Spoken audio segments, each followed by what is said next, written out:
Haben Sie manchmal das Gefühl, die Welt ist verrückt geworden oder Sie verstehen? Many of our readers do not understand what's going on in their world anymore.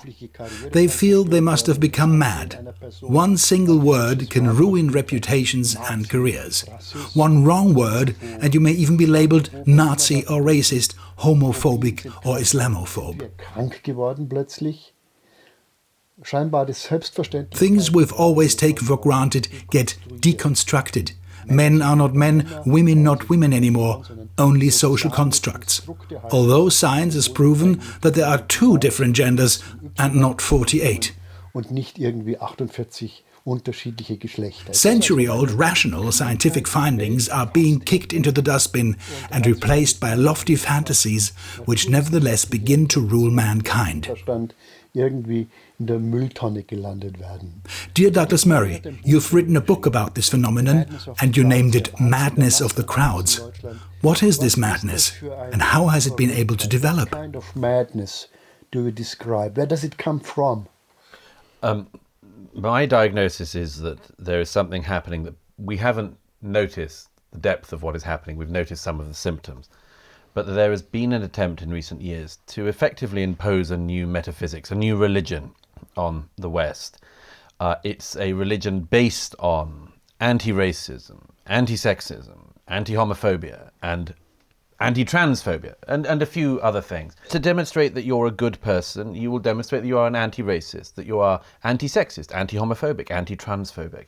And this has enormous implications. And my diagnosis is, I don't only explain where this comes from in ideas terms, but the practical problems that it is resulting in, and the practical problems we see every day. And this is the madness I describe.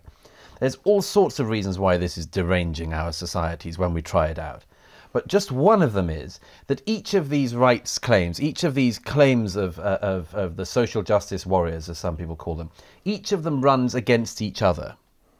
And they all make us, they demand that we say and believe things which we cannot say or believe. Mm-hmm.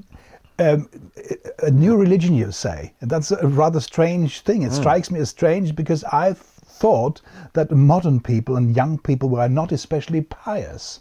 So all of a sudden they are so intensely following what you call a religion. What's the reason for that? It has all of the hallmarks of religion, and the piety is an absolutely central part. And also the necessity of hounding out heretics.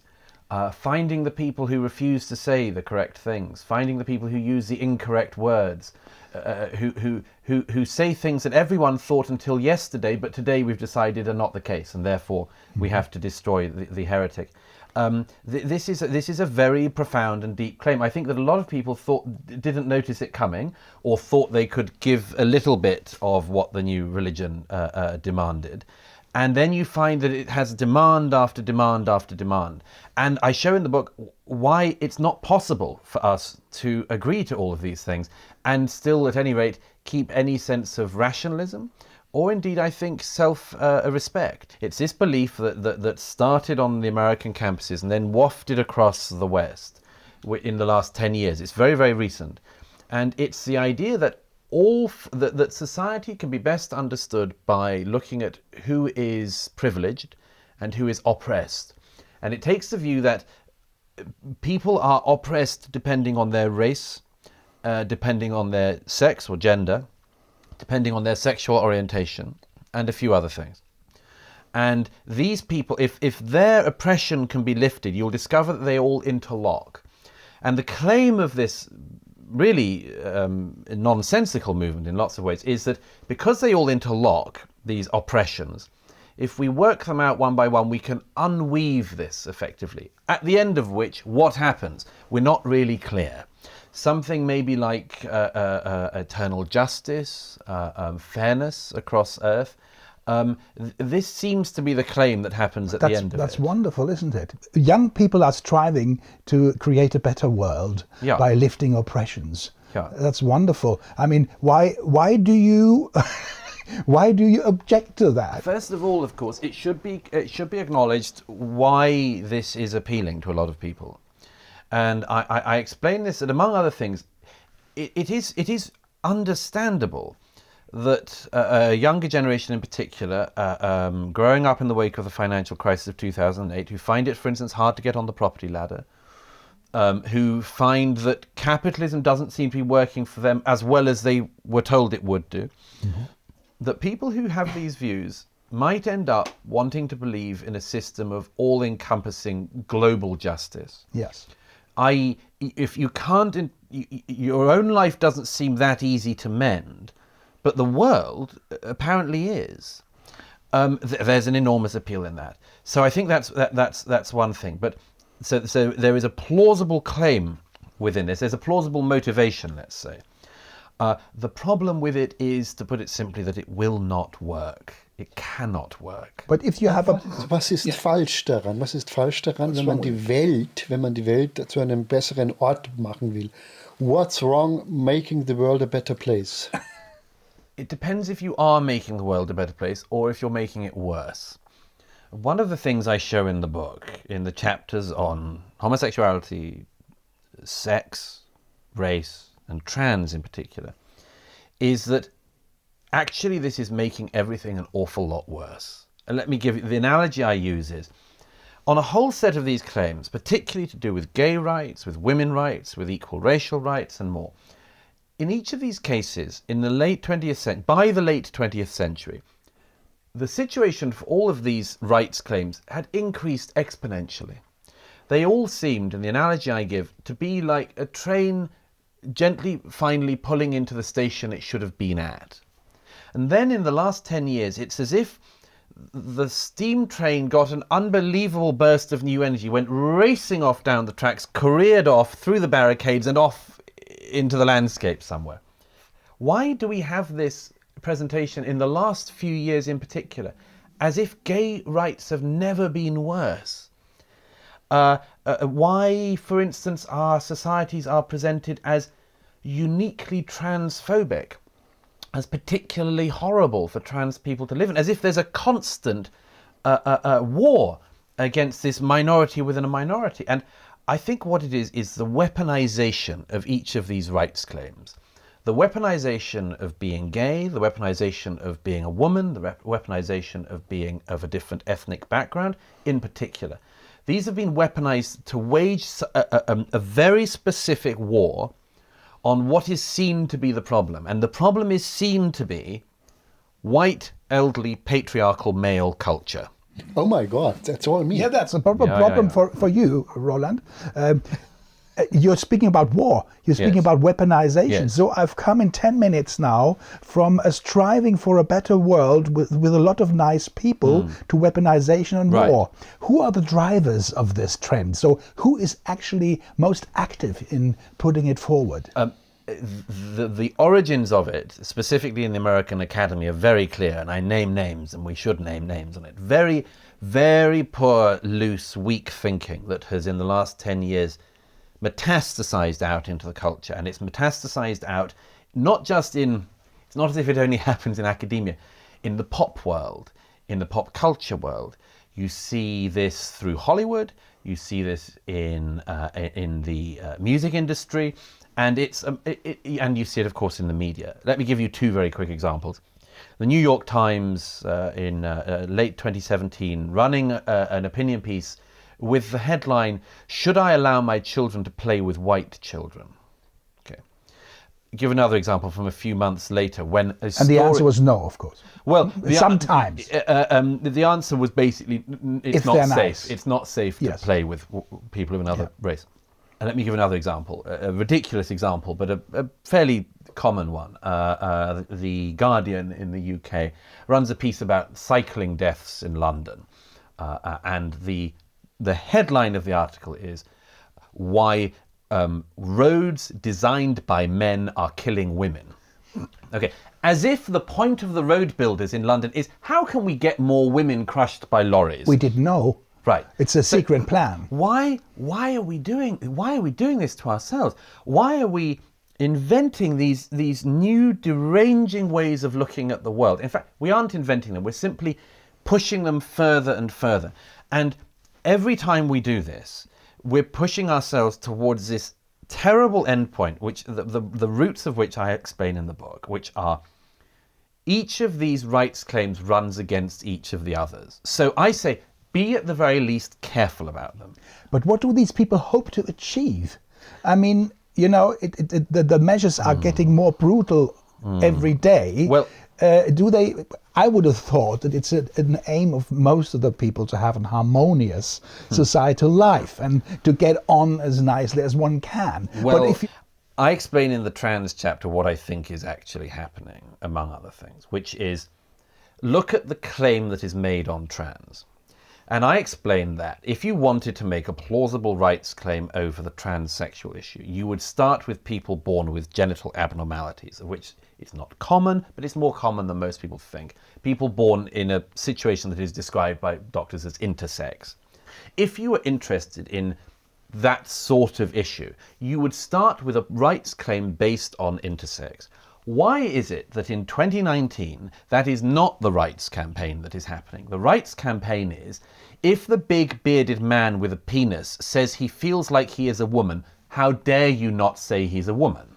Now, that's a deranging demand to make, because most people scratch their heads and say, but the big bearded man with a penis would appear to be a man. The aim is to divide. The aim is to derange. It's exactly the opposite of what you and I would think of as being a sensible way to try to get a coalition together. Would there be a big plan behind all to achieve what? Achieve. I can only, as a layperson, can only think it is such a simplistic idea of destroying everything, like the bird phoenix. Right. You destroy everything, you burn everything down, and then automatically out of this. Is there a big plan behind it? Right. No, well, but mine is a simplistic idea, and yours is a big plan. There's a big difference. So yeah, it's different with different people. Some people, this is clearly something to do. I mean, I think this is worth bearing in mind. If you don't have religion in society, and this isn't an argument for more religion in society, but if you don't have religion, it's not clear what you're doing on this earth, you don't have a great explanation for your existence, this is something to do. It's an aim to solve us. So it's more than a hobby, it's a lifestyle choice for some people. Now that's the case for some people. But other people, and again, you can name names, and I do, clearly this is a dishonest claim. The aim is to attack what I describe as the elderly, white, patriarchal power structure by saying things like, we live in societies that in which power is held by X group of people, and they look at our societies in the most unsympathetic way possible. And one question, among others, that I suggest we have to ask more in order to get out of this is, compared to what? Compared to where? If you think that our societies in countries like Germany are uniquely sexist, compared to where? Where is it better? And most of the time, if you ask this question, you can see revealed what's actually going on. Because some people will say, it's not happened anywhere yet, but we're working on it. So it's like, the Sendero Luminoso. We don't have the map of utopia finished yet, but we're working on it. Other people can betray themselves quite easily. You will have people, for instance, saying, look at the situation for trans people in Iran, or much better, or look at gay rights in Cuba. Or look at women's progress in Cuba, or look at anti-racism in Cuba. It's a lot Cuba in there. Or Venezuela used to be very popular. They've gone quiet on that one at the moment. It'll come back. But you can see from the countries they think are actually fair societies. You think, okay, this is just an old form of Marxism returning in the guise of social justice. But as I say, there's something underneath that as well, which is this purely vindictive attitude towards societies like ours, talking about our societies only in this vindictive tone. And it starts in such plausible ways. Let me return quickly to this issue of the sexes. In the chapter I write on women, there's this central point I try to bring across, which is this endless talk about our societies being about power held by elderly white men completely ignores that, first of all, power isn't the best way to look at a society, because it's not the only thing that exists in a society. Power is one thing that happens and one force, but there are lots of other forces. And it's weird to me that people do not focus, for instance, on the prevalence of charity in a society or love. Most people are far more interested in love in their lives than they are in power. If you said to most people, what motivates you in your life? Very few people would say power. Exactly. Power. Yeah, Okay. yeah. But this particular after Foucault, there is this interpretation of our societies to do only with power. And then, as I say, there's this version within it, which is only one form of power are we interested in. And I say in the chapter on women, why are we not even willing to acknowledge that there are forms of power other than elderly white male power that exist in this world? And the one that, maybe this will get me into more trouble than anything else, but maybe it requires somebody who's gay to say this, but there are forms of power that women wield, if not only, then far more than men. In the last couple of years, particularly since the Harvey Weinstein and the Me Too movement, there has been this interpretation that men have power over women and women have no power over men. So here's one dangerous question. Is there a form of male power equivalent to the power that an attractive young woman holds over a man twice her age? The ability, for instance, to derange a male much older than herself to the extent that he will risk everything in his life and career, including his family and his work, for the possibility being held out of a few minutes of pleasure. That is a very striking form of power for somebody to wield. And a very good example, excuse me, Douglas, if you say that, but now you're saying things here that makes my hair stand up. We're right in the middle of the topic. Right. Now you're treading on a dangerous ground, and the fact that I'm actually thinking that we're treading on dangerous ground shows how powerful, and now we've got power again, how powerful public opinion has swung towards being politically correct. Sure. So here's the problem. Every chapter in this book has things that would make people's hair stand on end in this, because it's all about the dangerous terrain. Yeah. But here's the thing. There are two problems going on simultaneously, which you've just put your finger on. The first is that we are being asked to believe things that we can't believe, which are brand new and were invented this morning. A lot of trans claims, for instance. Yeah. But then there are other things which we knew until yesterday, which we've pretended we've forgotten. And this is one. Relations between the sexes are complex, but they're not that complex. Everybody knew a lot of this until yesterday. Yes. What I've just said about one form of female power is known, I would submit, by almost every grown-up man and woman. For 4,000 years. Longer. Yeah. But the madness of elderly men does not deny that they have power of money, of sex, of physical power over women.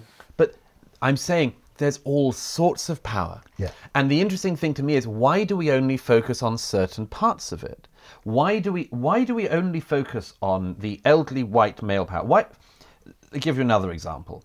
Why is it in terms of race that we still see only white people in any situation as being the owners of power or the wielders of power, when there are situations in the world today, there are situations in our politics where many black people and people of different ethnic backgrounds are in positions of political power. But we don't say that, for instance, a black president is a weaponization of black power, because we don't want to see the world in those terms, and it wouldn't be an accurate portrayal of the world. Yeah, it strikes me as, my idea now is what you're just telling me, of course it is done to oppress. Well, let me give you another example. Yeah. A number of studies that have been carried out, in fact, I think most of the studies that have been carried out looking at pay differentials in the workplace, show that gay men and gay women are better paid than their heterosexual counterparts. Okay? over the course of a career. Can't be. Now, why would it be? There are various reasons for it, which are quite interesting.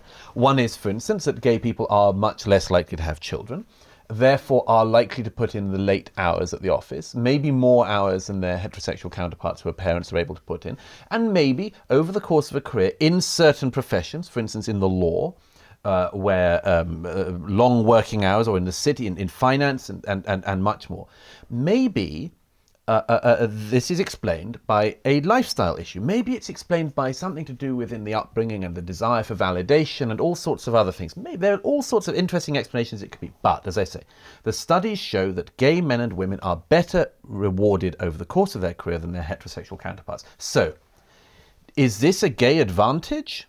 Is this gay power being wielded? Is this something that means that we've got to find all the gay men and women in the workplace, identify them, and then squeeze some of their salary out of them so that we can give it to their less fortunate heterosexual counterparts? In each of these cases, once you weaponize them like this, you can see a whole world of hell at the other end of it.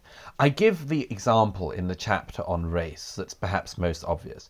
If you obsess about race, as our societies are, I think, increasingly doing, or doing for the first time for a long time, and very, very much to our own detriment, you end up having to talk about race all the time. The example we've seen in America recently, for instance, there is a plausible argument, and you could say a just argument, for trying to make sure that American universities have intake of people from across American society, which includes people of every ethnic background. That's a reasonable thing. Start to do that by quota, start to do that by legislation, and you end up in the world of pain, which I describe in the race chapter, which, for instance, Harvard University has recently gone through. Harvard University decides that it needs to increase representation from, among other groups, Black Americans. And what is one of the upshots of this? Well, Asian Americans make up a minority in the American population, but they were overrepresented at Harvard. So Harvard University has to introduce criteria to make sure that it weeds out, before even the interview process, Asian American applicants, because they are overrepresented. So having talked about not focusing on race, or trying to make race colorblindness the thing, they end up downgrading all Asian named applicants on character so that they don't have too many Asian people coming to Harvard. Racism. Now, but that's racism, basically. Of course it's a form of racism. And if we were being honest about this, there's a whole set of questions we would have, and debates, and there would be conversations we would have. Yeah. What happens is, because we censor ourselves and we can't have any of these conversations about anything important, we don't have the conversations. So when these little things burst up like bits of pressure from underneath the ground, the Harvard racism case bursts up, and we don't know how to even talk about it. Yeah. An issue comes up to do with sexism, and we don't even know how to talk about it. An issue comes up with so-called homophobia or other forms of phobia, so-called transphobia, and we don't know how to talk about it. The aim of the book is to, among other things, try to show people how we should be talking about this and what we should be talking about. The aim of the book is not to provoke people or willfully upset people. It's quite the opposite. It is to say, this is the way in which we should be thinking about and learning to talk about, again, things which we don't know much about and things which we really do know an awful lot about, and, as I say, have forgotten how to discuss. I'm very grateful that they have such a peaceful approach.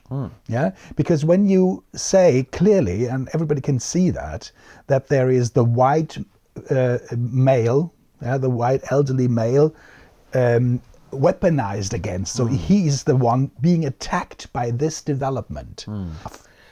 I look into this at the end of the book because I see precisely such a backlash at some point. I say in the introduction, one of the reasons why we need to think about this, talk about this more honestly, is precisely to avoid the backlash you describe. if people keep trying to make people believe in and enforce implausible rights claims, then the plausible ones, the decent ones, the ones we have got a long way in achieving, like sexual equality, like racial equality, like minority rights equalities, become very vulnerable. I think most people can feel a little bit of this themselves. How many people, when a case comes up like the recent one in Canada of the male to female transsexual who goes into the waxing salon that is a female waxing salon and asks the female waxing salon attendant to wax her testicles, and she in the Canadian waxing salon says, we don't do testicle waxing. I'm sure there are places that do, but this ain't one of them. When this case and ones like it come up, and they come up on a daily basis, when you are told you have to agree that the large lady is a lady despite having a penis, testicles, and all the attributes of a man, you've got to say it's a lady or else. Bigot. When that happens, how many of us don't think, oh, for God's sake? Yeah, but what will we do when we said 10 times for God's sake? What will we do? Yeah. There's one thing I've noticed on the race issue which has started to worry me, and it's been only in the last couple of years. IQ is back. Everyone is talking about it. I'm talking about racial differentials and IQ. My view is that this is coming back in part because of a weaponization back by, among other things, pissed off white people who have got, I'm not saying they're yet weaponizing it fully, but they are becoming interested in it again. And I would submit that that is in significant part to do with a playing back of the game. My suggestion in the book is that this is happening because a lot of people are getting fed up with being made always to be the oppressor. And so they're starting to look at ways in which they're not. And they're starting to look at the kinds of things they would play back if this continues. So I say with the IQ one, of which the Harvard case is a pertinent example, I say with this one, watch out with this. Watch out when you start to re-racialize everything. Because those of us who still dream of a society that is basically colorblind, in which we're not interested in your gender, we're not interested in your race, we're not interested in your sexual orientation. Good solution. Those of us who dream of that should be warning the people who want to racialize everything, gay everything up, feminize everything. Watch out with what happens down the road from this, because people will play you back on this, and the war you are creating is one you could lose. So you're wonderfully citing and giving examples of the incongruities of the whole. This is an intellectual exercise. Right. But you quote an American student attacking a professor in wherever, Harvard or where it was. I don't care about facts. Yes. So my question originally was, what do you do with people who are not interested in facts, but will want to carry on the fight for the better world? Well, the reason I give you these examples of the incongruities is that a reasonable person might reasonably assume that if enough incongruities emerge, if enough contradictions emerge, the thing will fall apart. And my suggestion is no, it won't. Partly because of the Marxist substructure, which I explained. The contradictions are positively welcomed. They don't pose a problem because the people who follow this don't believe in and don't argue for the form of reason and rationalism which you and I might agree with and might argue for. And that's why you get these examples of, for instance, yes, a student at Rutgers University who says, I don't care about facts. I'm not interested in the facts. Another university I quote in America, a bunch of the students say, truth, the idea of truth is a white concept. It's a Western white concept. We're not playing that game. So where are we heading? I mean, you're writing books. I mean, you must be somehow optimistic. I am optimistic because I believe that if people realize what is going on, they can get out of it. if people realize... Isn't it just a game of minorities? 80% of the human beings know either they are man or woman, they live a normal life, and so on, and this is somehow academic. Well, here's one of the most interesting things about this, and this is why I wanted to write this book and why I think there's an urgency to it. One of the things I discovered in recent years was I set off with the presumption some years ago that this had spilled out into the wider world, but it hadn't spilled out completely. And my discovery whilst writing this book was the extent to which this is now everywhere. The only people who can escape this are people who are self-employed and don't rely on almost anyone else for their source of income. That's true. Because anyone who works in a big firm now knows the stuff I'm describing is coming right at them. Some people would be amazed. The multinationals, the banks, the investment firms, the legal firms, the government departments, all of which are pursuing forms of what I describe in this book. The implicit association tests, the implicit bias training, the attempt to rewire people, to teach them about their implicit biases and so that they cannot do them in the workplace, the desire for quotas in the workplace. Have we as a firm got enough representation from women? Have we got enough representation from people who are gay? Have we got enough people of different racial backgrounds? Have we got enough trans people in our firm? 10 years ago, this would have been the claim of a small department at a mad American liberal college. Today, it is in every single major firm. The woke diversity is the word for diversity is the god. Diversity is the idea that if you are diverse enough, something happens. And something good. Something good. And for instance, by the way, again, sorry, I come back to this thing of the contradictions. Look at the contradictions. If we have enough women represented, something good will happen. Now, you'd have to be an idiot to think that a very competent woman, like a very competent man, shouldn't get to wherever she should get, as to he should get to wherever he should get. But if you have a massive drive to increase female representation, several things happen. The first thing is, by the way, it doesn't fall out as you think. All the studies show that if you increase the number of women on interview boards, you don't increase the number of women.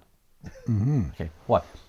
Because it turns out that all women are not purely dedicated to furthering the sisterhood throughout their lives and careers. Who knew? Who knew? It turns out, among other things also, that something very interesting happens. If you do the drive for minority rights, if you do the drive for representation, you get a big problem coming along the way, which nobody seems to have identified. Do a big reach for more women in the company, and you tend to give a leg up to people who were just about to get there anyway. In other words, you get the very privileged already, the very well-educated, smart women who almost certainly would have got there if you'd waited a little bit. You reach out for more male or female ethnic minority representation, and you find, as for instance various firms in the UK have, that you immediately give a leg up to a lot of black old Etonians, okay, or black men and women who went to Oxbridge, or the Ivy League. We went to top universities. Okay, you get that next. You say we need more gay people, as if there aren't enough gay people in various firms, and you find some gay people who have already done very well in their lives, who just step on and you put them out. Okay, what does everybody discover quite soon after they've begun playing this game? I know, I've spoken to so many people in the corporate world who've told me exactly the same story. You find that your quota is good, or at least better on women, it's better on gay, it's better on black. You don't have any class mobility. Everybody at the top is from exactly the same socioeconomic background or the same educational background. Who could have guessed? Who could have guessed? So all you've done is create a new elite. What is your advice? My son is a white, heterosexual young lad without any deviations. What do I do? He's got the worst. Yeah. Is there nothing you could have done? Thank you very much, Douglas. That's been very nice. Thank you. He's look. He happens to be in the group that is a majority. Yeah. In all of our countries, and yet is looked at as being the problem. I go back to this thing. Who wields power in this situation? Okay, if you want to interpret this as power. Does the young white man starting off in his career actually have power? Does he have more power than the black female, very well-educated contemporary? Or does she possibly wield more power in the workplace they're going into?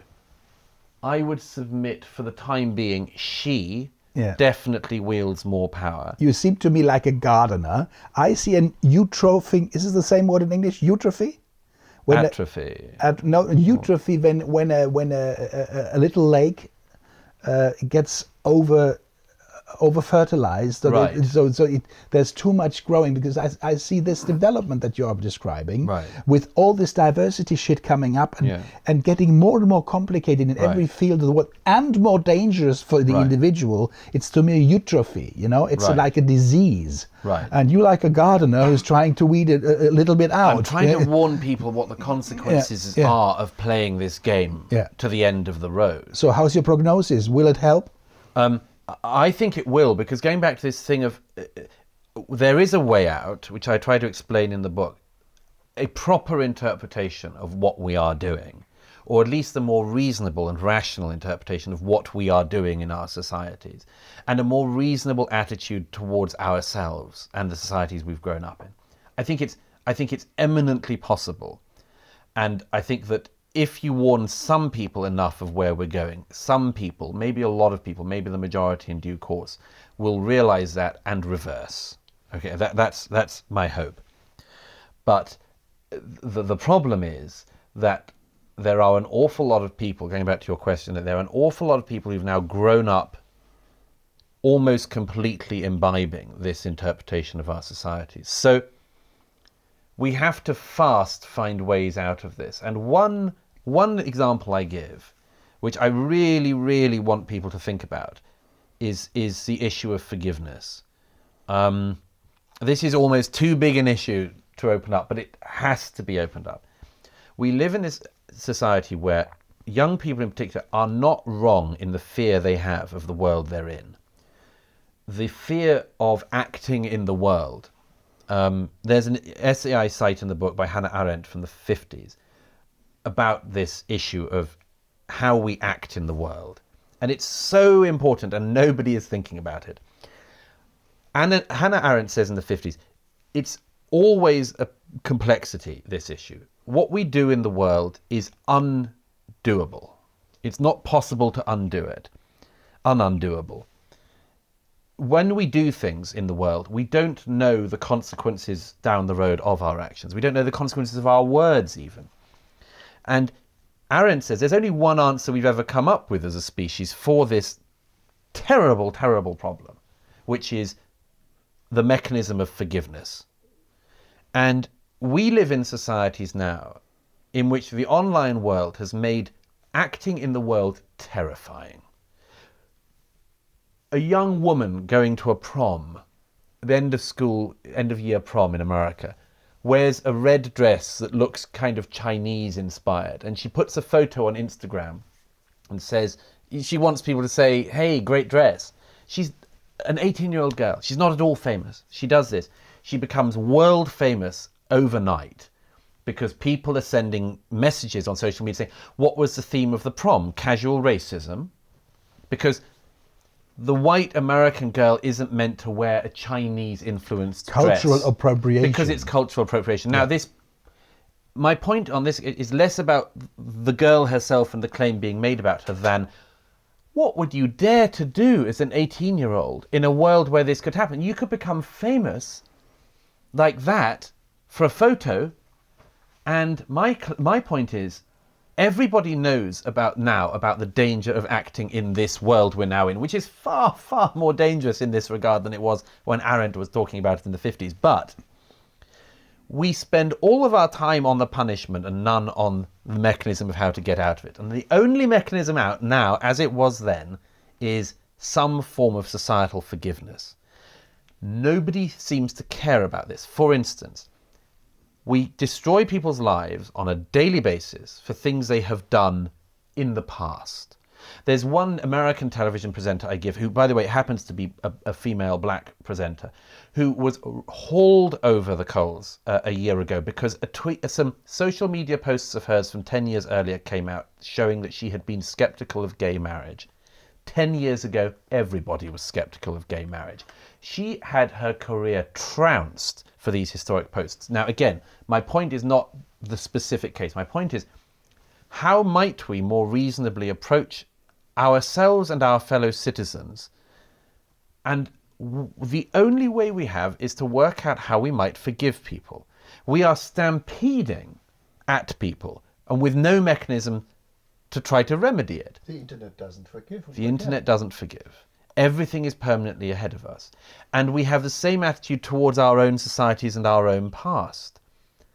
So my suggestion that we think about forgiveness is, of course, has a lot of reasons behind it, but one is our very retributive attitude towards our own past is a very ominous thing, and we should recognize it as such for ourselves, because to ask for a fair reading of the past is to also ask for a fair reading of ourselves in the future, because we are almost certainly doing things now which people after us will say they were mad. Those people in Germany in the 2010s, those people in Britain in the 2010s, in the early 21st century, what happened to these people? I'm trying in this book to say, this is the strange situation we have found ourselves in the present. This strange new religion we have begun to imbibe. This is what we've got. What would be a more reasonable attitude, not just to our past, but to our present? And how would we create a more reasonable society in the future? And the place to start is to recognize the thing we're trying to do at the moment is deranging us. It's deranging our societies. We need to do something better. You wrote a book before this. It's called The Strange State of Europe and went about migration. Is there a connection between the older book one and the new one? In one way, they're totally unconnected, in that I think that the deranging habits that I talk about in The Madness of Crowds would have happened with or without the immigration crisis that I described in The Strange Death of Europe. But it's definitely a symptom of the same problem. It's a demonstration of a society that has basically lost the idea of what it should be doing.